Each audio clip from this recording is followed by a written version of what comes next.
I know everybody says, oh, why'd you get in law enforcement? Oh, just to help people. But I truly find a passion in that. Matthew Leathers is a Kyle Police mental health officer. I think that this is a very different approach to law enforcement. I refer to it as the softer side of law enforcement. We have the ability to take our time on calls, and we can be out there for 30 minutes to 2.5 hours in patrol. That's usually unheard of, spending that amount of time. Leathers and his partner respond to multiple mental health related calls a day. I enjoy dealing with people when they are having the worst day of their life and something has just completely broken them down, and then trying to build them back using their own resources and then using the resources that we have as well. He says he tries to connect people with therapy, rehab facilities, job training, and social services. As for mental health services, we don't have a whole lot here in Hays County. A sentiment felt by other Kyle police officers, too. In a recent survey conducted for staffing purposes, about 36% of patrol officers say there are not adequate mental health response programs to meet the needs of the Kyle community.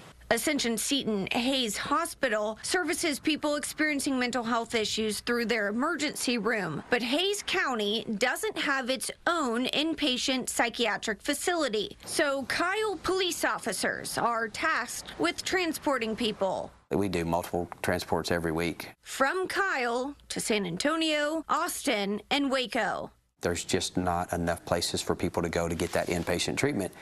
Many of them get released because there's not a bed available with a treatment plan.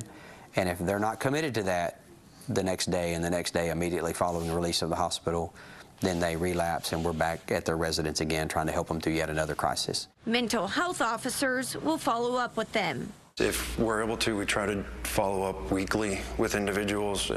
Sometimes we kind of get backlogged with that, though, because the growing rise of mental health issues and conditions. To help with the need, Chief Barnett says a supervisor and clinician will be added to the unit soon. Hays County Commissioner Debbie Inglesby says in a statement, quote, "We are actively working on initiatives to increase funding, improve resources, and foster partnerships with local organizations, all with the aim of prioritizing mental health and taking care of our community." Meredith Aldis, Fox 7 Austin Crime Watch.